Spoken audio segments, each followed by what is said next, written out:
Saudi Arabia, tomorrow you're hosting. Yeah. Hello guys, nizere ko mwiriwe amahoro bivanye naho muherereye, kandi nongera mfata kano kanya shimira abamaze kugira subscribe, like, share hamwe na comment kuri no rubuga rwanyu canke kuri no channel yanyu ariyo Lily Vox TV show isanzwe ibashikiriza amakuru agiye atandukanye, aho uno munsi mugiye gushikirizwa amakuru na wa muhungu wanyu asanzwe akorera ikinyamakuru Lily Vox TV show.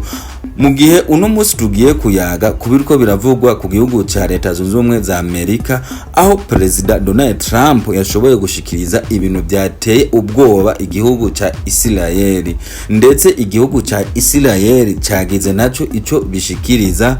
Ni mugihe Donald Trump yatangaje ko yagiraniye amasezerano akomeye cyane yo kugurishana canke guhanahana ibitwaro bya kirimbuzi n'igihugu ca Saudi Arabia. Ivyo rero bikaba byatumye igihugu ca Israeli kigira ubwoba bwishi cyane, aho canajugumiye muri kano kanya tuvugana.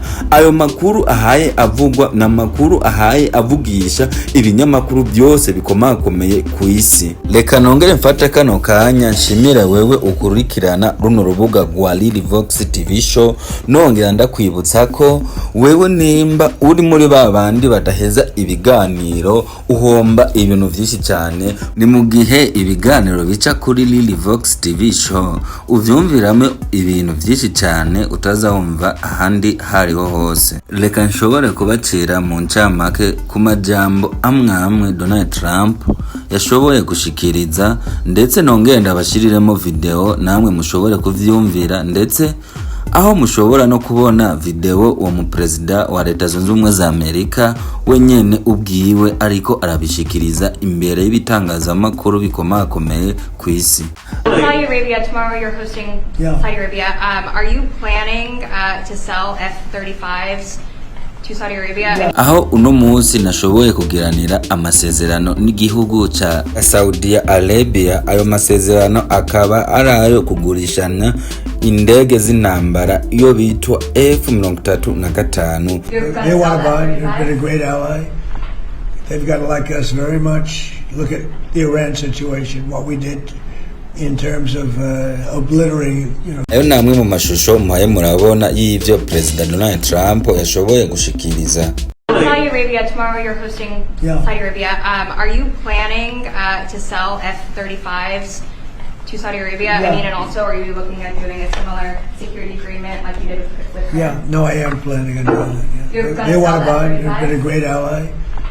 They've got to like us very much. Look at the Iran situation, what we did in terms of obliterating, we obliterated their nuclear capability. Yeah, I will say that we will be doing that. We'll be selling F-35s. Yeah. Saudi Arabia, tomorrow you're hosting. Yeah. Saudi Arabia. Are you planning to sell F35s to Saudi Arabia? Yeah. I mean, and also, are you looking at doing a similar security agreement like you did with Yeah, no, I am planning on doing that. Yeah. You're gonna They want to sell buy. that They've been a great ally.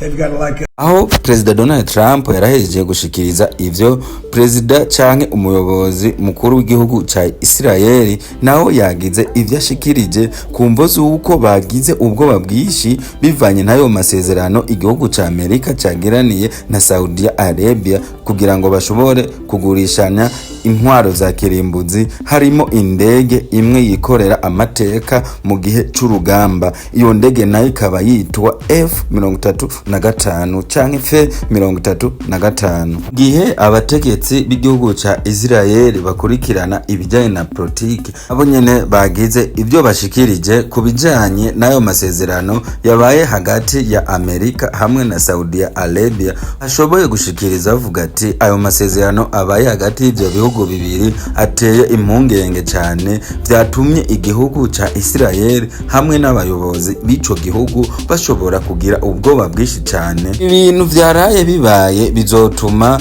imigenderanire myiza yari hagati y'igihugu ca Israeli na Amerika ishobora gutituka, ishobora kujamo agatotsi bozuko Amerika yagiraniye amasezerano gihugu ca Saudi Arabia.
reka mbandanye ndagushimira wewe ubandanya kudukurikirana ku rubuga rwanyu ariko rwacu Lilvox TV show, na wewe ubandanya kuduha support, kandi nongera ndakwibutsa wewe utaragira subscribe, like, share hamwe na comment, bandanya kugira subscribe kugira ngo tubandanye kugira umuryango wagutse, umuryango rugari.